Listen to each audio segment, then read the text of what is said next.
The game is a vehicle combat game in which you're able to build your own car that you then use to shoot things. There's a lot of different types of vehicles you can make. There's wheels for regular cars and trucks, there's small trucks, there's mech legs for walkers, and there's helicopter blades for flying mistakes. Since the game is rather combat oriented, the weapon selection is quite large, ranging from machine guns and shotguns welded to a frame, to basso launchers and four-barreled incendiary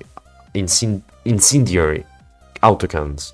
Now I am in a relatively early stage of development, so there is quite a few bugs you can easily run into. However, the game is definitely playable and even has a final fight arena thingy, because calling it a boss fight would honestly be quite a stretch. Since I am going for a handmade approach to making the map, this decision that is very much inspired by Subnautica, the replayability is not going to be good.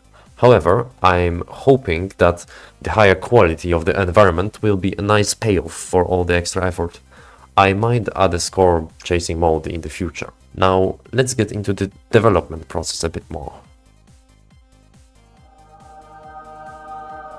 Unity 2021, Unity 2022, Unity 6.5. Recently I've been trying to make combat a bit more engaging, since before, with a strong enough build, you could just sit there and hold left click, which wasn't terribly exciting. The changes being a new mortar enemy. If you sit in the radius of the explosion, you'll easily lose half of your creation, forcing you to move around more. Procedural waves. Previous fixed waves of enemies were very repetitive. However, this isn't exactly just random enemies getting spawned. It actually chooses to spawn groups of similar enemies to make each wave seem more coherent. Also, each enemy has a certain amount of cost, so bigger guys are more expensive than the short kings. Charging enemies now are more dangerous but also easy to dodge. This change again is aimed at keeping the player on the move. Another change that is very fresh is blocks falling off when detached. Now you can tell it's a recent change because it just doesn't quite work. What I mean by that is that it works 96.69% of the time. However, there's always that one time it doesn't, and it's getting very annoying. The way it works is honestly quite simple. So essentially each block has one of these scripts called block stats. This script holds references to each nearby block, and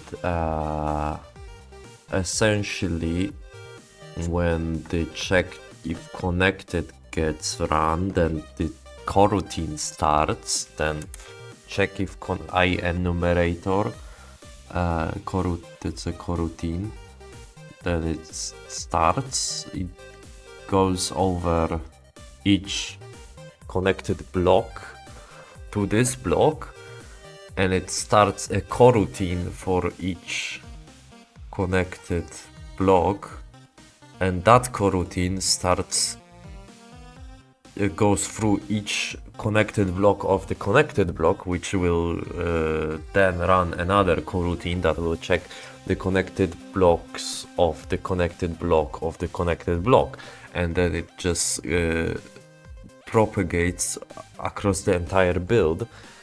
Now this is rather slow, which is why I never run this on every single block in the build. Instead, I only run this on nearby blocks that nearby blocks of a block that just got removed. And this works for pretty much all of the cases except maybe for explosions, because I guess if enough blocks get no, that doesn't make sense. Then it would. Huh. Alright, that's all I've got for today. Till next time, Godspeed. Now, Unity, please explain to me why the fuck anytime I try to paint with more than four materials on my terrain, these ugly ass black borders appear. What the hell is this?